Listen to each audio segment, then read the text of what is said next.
출애굽기 3장 1절부터 10절입니다. 함께 읽겠습니다. 모세가 그의 장인 미디안 제사장 이드로의 양떼를 치더니 그떼를 광야 서쪽으로 인도하여 하나님의 산 호렙에 이르매 여호와의 사자가 떨기나무 가운데로부터 나오는 불꽃 안에서 그에게 나타나시니라. 그가 보니 떨기나무에 불이 붙었으나 그 떨기나무가 사라지지 아니하는지라. 이에 모세가 이르되 내가 돌이켜 가서 이 큰 광경을 보리라. 떨기나무가 어찌하여 타지 아니하는고 하니 그때 여호와께서 그가 보려고 돌이켜 오는 것을 보신지라. 하나님이 떨기나무 가운데서 그를 불러 이르시되 모세야 모세야 하시매 그가 이르되 내가 여기 있나이다. 하나님이 이르시되 이리로 가까이 오지 말라. 내가 선 곳은 거룩한 땅이니 내 발에서 신을 벗으라. 또 이르시되 나는 내 조상의 하나님이니 아브라함의 하나님 이삭의 하나님 야곱의 하나님이니라. 모세가 하나님 뵈옵기를 두려워하여 얼굴을 가리매 여호와께서 이르시되 내가 애굽에 있는 내 백성의 고통을 분명히 보고 그들이 그들의 감독자로 말미암아 부르짖음을 듣고 그 근심을 알고 내가 내려가서 그들을 애굽인의 손에서 건져내고 그들을 그 땅에서 인도하여 아름답고 광대한 땅, 젖과 꿀이 흐르는 땅, 곧 가나안 족속과 가나안 족속, 헷 족속, 아모리 족속, 브리스 족속, 히히 족속, 여부스 족속의 지방에 데려가려 하노라. 이제 가라. 이스라엘 자손의 부르짖음이 내게 달하고 애굽 사람이 그들을 괴롭히는 학대도 내가 보았으니 이제 내가 너를 바로에게 보내어 너에게 백성 애굽에서 인도하여 내게 하리라. 아멘. 네, 오늘 이 말씀 속에 보면 우리로 하여금 하나님께서 이 말씀 통해서 깨닫게 해주실 것입니다. 먼저 사진을 한번 보겠는데요. 오늘 이제 모세가 하나님을 만나는 장면 속에서 나타나는 나무가 하나 있죠. 그것은 오늘 본문 속에서 떨기나무라고 표현되어 있습니다. 떨기나무. 이게 바로 떨기나무예요. 다음 사진요. 저렇게 광야 덩그러니 하나 이렇게 아무 식물도 자라지 못하는데 저 떨기나무는 저렇게 아주 싱싱하게 자라나 있습니다. 이 떨기나무 같은 경우는 뿌리를 내릴 때 50m에서 60m까지 깊이 뿌리를 내립니다. 뿐만 아니라 이 뿌리가 쭉 퍼져나가는데 어마어마합니다. 사방으로 2km까지 뿌리가 뻗쳐 있습니다. 그러니까 물이 없는 이 광야에서도 이 살아남는 거예요. 근데 보통 여러분 뜨거운 열대지방에서 살아남는 나무들을 보시면 저렇게 대부분 다 가지가 별로 무성하게 자라기보다 빼짝 말라서 가시로 이렇게 표현되는 것들이 많습니다. 더욱이 이 나무 같은 경우는 이제 앞서 사진에서 보았지만 삐뚤빼뚤 그렇게 되어 있죠. 근데 그것이 바로 떨기나무, 이 가시나무과에 속한 떨기나무입니다. 여러분 성경에 믿음의 사람들이 많이 등장하죠. 그 믿음의 사람들이 대략 3만 명 정도 언급이 된다고 하는데 신약에서 제일 여러분 믿음을 가졌던 사람 가운데 여러분이 이 사람 정말 대단하다라고 여겨지는 사람이 누가 떠오릅니까? 바울이 아마 최고일 겁니다. 구약에서는 믿음의 사람들을 대충 몇몇을 떠오르겠지만 그 중에 대표적인 사람은 모세라 할 수 있습니다. 모세와 엘리야가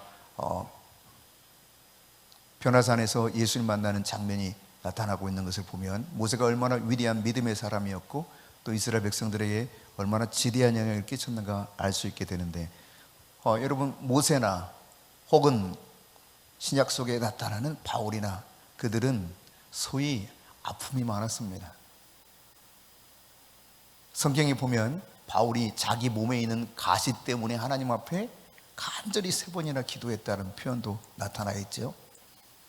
질병이 있었다는 이야기이기도 합니다. 근데 오늘 하나님께서 이 모세를 만나 주시는 장면이 표현되어 있는데 어디에서 모세를 만납니까? 떨기나무 앞에서 만납니다. 다시 말해서 가시나무 앞에서 여호와께서 모세를 부르시고 모세를 만나는 장면을 소개해 주고 있습니다. 여러분, 하필이면 여러분 왜 가시떨기나무 앞에서 여호와 하나님께서 모세를 부르셨을까? 이스라엘 백성들은 우리가 잘 아는 것처럼 애굽으로 들어가서 400년 동안 종살이를 한 바가 있습니다. 이것은 이미 아브라함을 부를 때부터 하나님이 예언해 주셨던 말씀이죠.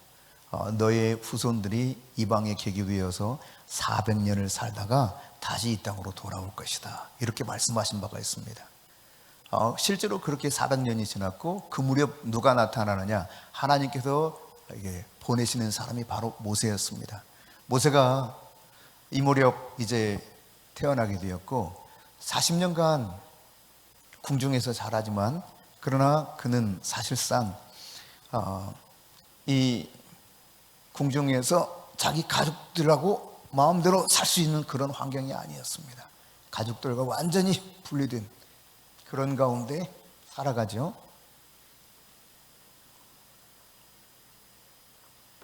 가족과 함께하지 못하는 아픔이 있었다는 이야기입니다. 잠깐 또 보기 어려운 그런 상황이었습니다. 그런가 하면 여러분, 모세가 40살이 되었을 때 자기 백성이 고통당하는 모습을 보면서 본인이 뭔가 이 문제를 풀고자 했을 때 결국은 실패하게 되었고 살인자가 되어서 도망을 치게 됩니다. 도망친 곳이 바로 미디안 광야죠. 미디안 광야. 이 미디안 광야에서 그는 40년간 무엇을 하며 삽니까? 미디안의 제사장 이드로가 그의 장인이었다 소개하고 있는데, 그 장인 양을 치는 양치기로 40년 동안 살게 됩니다. 양을 치는 사람들은 그 당시 제일 하류 계급에 속하는 사람들, 제일 별로 할 수 있는 일이 없는 사람들이 하던 일 중에 하나가 바로 양치기입니다. 양치기. 이 40년간 자기 양도 아니고요, 장인의 양을 치는 삶을 살게 됩니다. 과거 40년은 어땠어요? 그래도 궁중에서 최고의 학문, 최고의 무예를 익히면서 전에 내려오는 이야기에 따르면 왕자들 중에 모세가 최고로 우수했답니다. 그래서 그대로 가면 모세가 왕위를 이어받을 것이다, 이런 이야기가 있다는 이야기를 성지순례 과정에서 가이드로부터 들은 바가 있습니다. 근데 여러분, 모세는 지금 이제 그 이후에 결국 40년간 광야에서 양을 친단 말이에요. 정말 아무 희망도 없이 매일매일 그냥 양과 함께 더불어 살아가는 그런 인생이 되고 말았던 것이죠. 자, 그런데 하나님께서 오늘 이런 모세에게 80세에 가시떨기 나무 불꽃 가운데서 찾아오셔서 부르시고 이렇게 말합니다. 오늘 5절 말씀이죠. 같이 읽습니다. 하나님이 이르시되 이리로 가까이 오지 말라. 내가 선 곳은 거룩한 땅이니 내 발에서 신을 벗으라. 네가 선 곳은 거룩한 땅이니 너의 발에서 신을 벗으라 말합니다.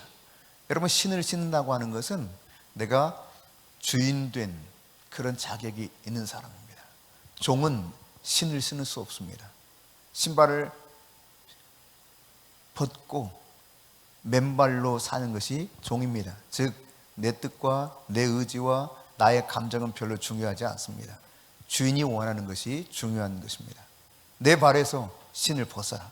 이 말은 네가 지금까지 너의 생각과 너의 뜻과 너의 의지로 살아왔을지 모르지만 이제는 너의 생각, 너의 의지, 너의 감정이 아닌 내 뜻대로 살아야 된다 하는 의미도 여기 포함되어 있는 것입니다. 그러니 여기가 거룩한 땅이니 너는 네 발에서 신을 벗으라. 여러분, 모세는 자기가 무언가를 해보려고 시도했던 사람입니다. 그리고 그 결과로 인해서 쫓겨나 미디안에서 그냥 자기의 생각은 이렇게 살아가면 되리라 여기고 광야에서 그냥 양을 치면서 살아왔습니다. 그런데 하나님이 때가 되니까 그를 찾아오시는 거예요. 근데 여러분, 우리가 조금 더 살펴볼 텐데 성경에 나타나는 이 나무들을 보면은 가장 핵심적인 4가지 나무가 나옵니다. 감람나무, 포도나무, 무화과나무, 올리브나무. 감람이 올리브지. 하나가 뭐예요? 감람, 그러니까 올리브, 포도, 무화과. 하나가 뭐죠? 백향목. 네. 그렇게 네 가지 나무가 성경 속에 나타나는 아주 중요한 나무들이에요. 사실상 떨기나무는 가시나무과에 속해 있는 이 나무는 별로 그렇게 쓸모가 없는 나무입니다. 여러분 앞서 보셨듯이 꼬불통꼬불통 자라요. 이걸 어떻게 써먹을 만한 그런 데가 없다는 이야기입니다. 게다가 가시가 막 계속 돋쳐 있습니다. 이것을 가공해 가지고 뭘 쓴다라고 하는 것이 너무너무 어려워요. 그래서 아예 사람들이 쓰질 않는 그런 나무인데, 왜 하필이면 하나님께서 감람나무도 아니고 포도나무도 아니고 그리고 무화과나무도 아니고 그 아름드리 백향목도 아니고 떨기나무 가운데서 모세를 부르셨을까? 먼저 여러분 우리가 깨달아야 될 것은, 이 떨기나무에는 사진에서 여러분 보신 것처럼 가시가 탁탁 돋쳐 있죠. 네. 그럼 가시는 찌릅니다. 우리에게 아픔을 주는 사람들을 일컬어서 우리는 뭐라고 표현합니까? 아우, 저 가시 같은 사람 때문에 내 인생이 이렇게 힘들어, 이런 표현을 씁니다. 그렇습니다. 모세에게는 그렇게 아프게 하는 사람이 있었습니다. 사실상 출생 자체도 힘들었습니다. 그 당시 여러분, 사내의 아이가 태어나면 나일강에 던져 죽이라는 바로의 명령이 있었지 않았습니까? 그러니까 태어날 때부터 정말 바로가 가시 같은 존재로서 힘들게 했던 그 출생 역사 속에 보여지고 있죠. 어디 기본입니까? 여러분 앞서 잠깐 소개했던 것처럼 40년 동안 살았지만 그러나 가족과 함께 할 수 없는 삶이었어요. 억지로 헤어져서 살아야 되는 그런 아픔을 가지고 40년 살았던 것입니다. 그 이후의 삶은 어떻습니까? 이방 땅에서 40년간 양을 치면서 삽니다. 정말 고독하게 살아가는 거예요. 누구와 마음을 깊이 있게 나눌 만한 여지도 없어요. 이게 모세의 삶이었고 환경이었습니다. 다시 말해 모세의 환경은 온갖 여기저기 가시가 널려 있는 거예요. 여기도 아프고 저기도 아프고 힘든 일들이 많습니다. 여러분, 하나님께서 이런 모세의 개인적인 환경이 가시 같은 여러 가지 아픔과 고통이 있었다면 이스라엘은 어떻습니까? 당시 이스라엘 민족은 애굽에서 쭉 생활하던 요셉 시대로부터 시작해서 쭉 생활해 오던 과정 속에서 가장 고통스러울 때가 바로 이때였습니다. 70명의 야곱의 가족들이 들어와서 살다가 무려 200만 명 정도가 됐습니다. 그러니까 여러분 인구 증가가 어마어마했다는 이야기입니다. 우리나라는 지금 1인당 인구 뭐라고 표현합니까? 0.73명이 이제 출산하는 그런 나라, 가장 빠르게 없어질 만한 위기 속에 있는 나라 제1위로 꼽히는 것이 대한민국입니다. 애들이 결혼을 안 해요. 결혼해도 애를 낳을 생각을 안 해요. 그냥 둘만 살겠다는 아이들이 참 많습니다. 참 심각합니다. 하나님께서는 생육하고 번성하라 그랬는데 이게 하나님의 말씀과 정반대로 가는 거예요. 어쨌거나 여러분, 이 70명의 야곱의 가족들이 애굽으로 들어갔고 그들은 200만 명이 됐어요. 다시 말해서 3만 배가 인구가 증가한 겁니다. 어마어마하죠. 폭발적인 인구 증가입니다. 하나님이 생육하고 번성하게 했어요. 그래서 심지어 이런 이야기도 있다고 알려져 있습니다. 기록에 의하면 나일강에 가서 숨만 쉬어도 이스라엘 백성들은 애를 낳는데 그렇게 폭발적인 인구 증가가 있었던 겁니다. 근데 이렇게 되니까 바로가 보니까 위협적인 거예요. 이러다가 이 히브리 민족이, 강을 건너온 히브리 민족이 아니 이 나라를 다 차지하게 생겼다, 이런 위기의식을 느꼈는지 그때부터 인구 말살 정책을 펼치죠. 그래서 여러분 모세 시대에 보면은 심지어 이런 일도 하지 않습니까? 벽돌을 굽게 만드는데 하루에 딱 정해진 분량이 있어요. 근데 이걸 구원해야 되는데 문제는 뭐냐면 재료를 제대로 안 주는 거예요. 재료 딱딱 줘서 그만큼 하는 일도 정신없이 해야 그만큼 해낼 수 있어. 근데 아예 재료를 제대로 안 주고 그만큼 해내려고 하니 얼마나 고통스럽겠어요. 그래가지고 딱 점검을 합니다. 성경에는 나와 있지 않지만 미드라시에는 그런 기록이 있는데 점검을 해가지고 만일 그 분량을 다 못 채웠을 때는 여러분 놀라지 마세요. 그 집의 아들을 데려다가 그 건축하는데 벽돌처럼 쌓아버렸대요. 그러니 얼마나 고통스럽겠어요. 그렇게 아들로 쌓아도 모자라면 그 남자 아버지도 그냥 벽돌로 쌓았다는 겁니다. 오늘 본문에서 여러분 그 고통을, 내 백성의 고통을 분명히 보고 그들의 감독자로 말미암아 부르짐을 듣고 그 근심을 알고, 여러분 보고 계시고 듣고 계시고 알고 계시는 분이세요. 하나님께서 모세를 부르실 때 바로 이런 환경 속에 있었다는 이야기입니다. 그런가 하면 여러분, 여자들도 말살 정책 때문에 힘들어했는데 아시다시피 아이가 태어났을 때 사내 아이면 강물에 던져 죽이라 그랬단 말이에요. 그래서 그들의 기도 가운데 하나는, 하나님 제발 내 아이가 사내가 아니게 해주세요. 임신한 아이를 붙잡고 기도했다는 겁니다. 생각해 보십시오. 출산했는데 애를 뺏겨서 강물에 던져 죽여야 되는, 이거 어떻게 감히 상상이나 할 수 있겠습니까? 그러니까 이런 속에서 하나님께서 보고 계시고 듣고 계시고 알고 계셨던 분이셔요. 그러니까 여러분, 하나님은 떨기나무, 가시나무, 가시떨기나무 가운데서 찾아오셨다, 이 말은 하나님은 아파하는 사람, 고통스러운 사람, 너무 힘든 사람을 찾아오신다는 이야기입니다. 여러분, 너무 인생이 고달프십니까? 힘이 드십니까? 하나님이 보고 계십니다. 듣고 계십니다. 다 알고 계십니다. 그리고 찾아오십니다. 그런가 하면 여러분, 출애굽기 37장 1절입니다. 같이 읽습니다. 부살렐이 조각목으로 궤를 만들었으니 길이가 2규빗 반, 너비가 1규빗 반, 높이가 1규빗 반이며 뭘로 만들었다고요? 조각목. 4절입니다.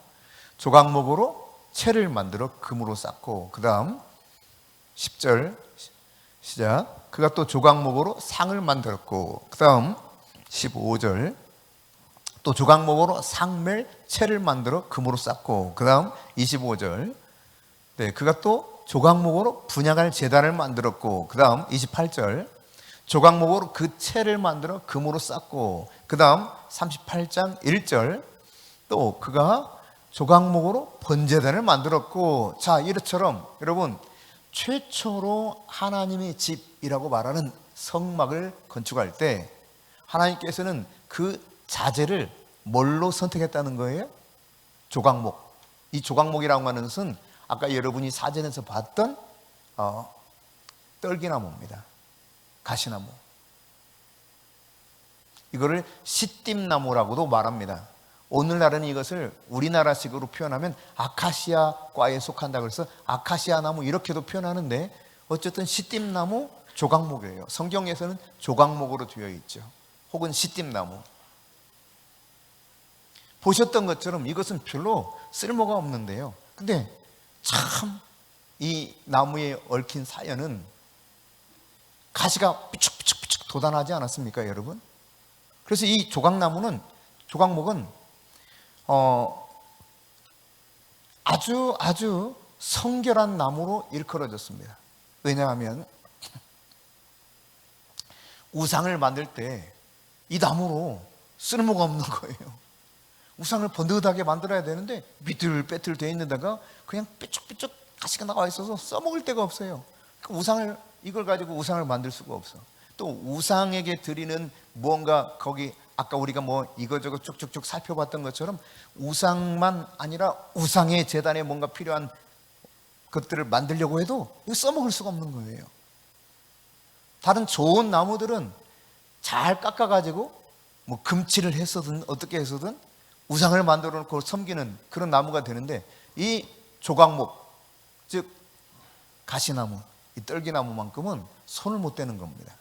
그래서 소위 성결한 나무다 이렇게 일컬어졌던 나무가 바로 이 조각목이라는 것입니다. 여러분, 그러나 우리가 성경을 쭉 살펴본 것처럼 하나님의 처음 집인 성막을 만들 때 거기 들어가는 모든 것들이 다 조각목으로 만들었단 말이에요. 조각목으로 삐뚤삐뚤 비뚤어졌는데요, 별로 그렇게 쓸모없어 보이는데 바로 이 쓸모없는 것 같은 조각목을 가지고 하나님께서는 성막을 만들게 하셨다. 성막에 들어가는 모든 기구들을 만들게 하셨다는 사실입니다. 그렇습니다, 여러분. 세상에서는 보잘것없고 쓸모가 없을지 모릅니다. 그렇지만 구별된 나무였어요. 성결한 나무였습니다. 우상 앞에 도무지 나가지도 못하게 되었던 그런 나무였습니다. 가시떨기나무 가운데 모세를 부르신 것은 하나님이 어떤 사람을 찾아오는가 우리에게 새롭게 가르쳐 줍니다. 그것은 곧 성결한 사람입니다. 환경이 아무리 가시 같은 환경이 아무리 나를 찌르는 일들이 많이 있다 할지라도 구별된 삶을 사는 사람, 하나님 앞에 신실하게 믿음을 가지고 사는 거룩한 백성 가운데 주님이 찾아오신다는 사실입니다. 여러분, 그러므로 타협 없이 살 수 있기를 바랍니다. 그런가 하면 여러분, 이 가시나무는 아주 고독한 나무입니다. 보셨듯이 가시가 삐쭉삐쭉 있어서요, 새들도 앉질 못해요. 비둘기가 찾아와서 이 에어컨 실외기 있잖아요. 거기 와가지고 뭐 얼마나 똥을 싸고 막 거기다 집을 짓고 난리를 펴는지 모릅니다. 그래서 이걸 어떡하지? 창문을 못 열어요. 비둘기 똥 냄새에다가 막 빼들이 푸삭 하면서 이 깃털이 막 날라 들어오고. 그래가지고 어떻게 했을까요? 거기에 비둘기가 앉지 못하게 만드는, 우리 집만 그런 게 아니었던 것 같아요. 인터넷 검색을 해보더니 주 목사님이 비둘기가 앉지 못하게 만드는 삐쭉 철사가 이렇게 해놓은 이런 게 있더라고요. 비둘기 뭐라고 하더라 그거를. 하여튼 뭐 있어요. 이거를 딱 설치해 놓으니까 애들이 왔다가 하고 가는 거예요. 그러더니 안 와 이제. 여기는 따가워서 못 앉겠구나. 여러분, 가시나무 삐쭉 있단 말이죠. 그러니 새들도 와서 잠시 앉아 있을 수도 없어요. 짐승들도 오질 못해. 그런데 이 가시나무는 앞서 보았듯이요, 그냥 메마른 땅 광야에서 자랍니다. 그러니까 이 나무에는 수분이 거의 없어요. 아주 단단합니다. 그러다 보니 벌레도 여기 없어. 벌레도 뭔가 이렇게 좀 뭐랄까 약간 부드러워야 들어와서 뭔가 여지가 있을 거 아닙니까? 아예 벌레도 여기 기생할 수 없을 만큼 딱딱한 나무입니다. 어디 그뿐이겠습니까, 여러분? 가시나무 밑에는 앞서 여러분 사진에서 보았듯이 풀도 잘 자라지 않습니다. 그러니까 이런 가시나무, 떨기나무 홀로 딱 있는 거 보셨죠? 네, 광야에 혼자 있어요. 아주 고독한 나무예요. 여러분, 인생이 정말 고독할 때, 외로울 때, 아무도 나를 몰라준다고 생각할 때 주님은 바로 그런 사람을 찾아온다는 사실이에요. 모세가 사실 그랬거든요. 이대로 내 인생 묻혀지는구나. 나는 이제 아무 쓸모 없겠구나. 내가 누구와 내 마음을 나눌 수 있을까? 아마 여기도 그런 생각을 가진 분이 있을지 모르겠습니다. 그러나 여러분, 하나님은 알고 계시고 듣고 계시고 보고 계십니다. 그리고 내려가서 내가 그들을 인도하여 내가 본래 주려고 했던 그 땅으로 내가 들여보내겠다고 말씀하고 있습니다. 인생 고독할 때 주님 찾아오시는 것이죠. 여러분, 야곱이 외삼촌 라반의 집에서 돌아올 때를 한번 보십시오. 그는 돌아올 때 의기양양하지만 저 들려오는 소식이 형 예서가 400명의 군사를 이끌고 온다는 겁니다. 겁이 덜컥나죠. 그래서 막 앞서 다 보내서 강을 건너게 만들지만 본인은 야복강을 건너지 않고 홀로 그 밤에 거기 있습니다. 참 고독한 순간입니다. 두려운 순간이죠. 근데 그 밤에 하나님께서 그에게 나타나요. 그리고 씨름을 합니다. 여러분, 어느 때 하나님께서 찾아오시는가를 잘 여러분이 성경을 통해서 살펴볼 수 있기를 바랍니다. 내가 가장 외로울 때, 내가 가장 고독할 때 하나님께서 나에게 찾아오시는 분이십니다. 마지막으로 여러분, 이 떨기나무, 가시나무 효용성이 어떤가를 이사야 7장 19절에서 보여주고 있습니다. 같이 읽습니다. 다 와서 거친 골짜기와 바위 틈과 가시나무 울타리와 모든 초장에 앉으리라. 여기 보니까 가시나무로 뭘 했다는 겁니까? 울타리를 했대. 울타리. 제가 어렸을 때만 해도, 그러니까 지금으로부터 약 40년 전이죠.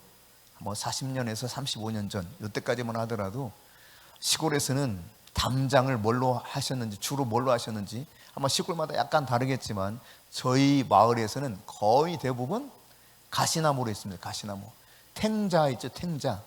탱자가 뭐 삐죽삐죽삐죽 가시나무예요. 그러니까 마치 꼭 우리식으로 표현하면, 저 성경식으로 말하면 떨기나무 같은 거죠. 사실 그보다 더 가시가 많은 거죠.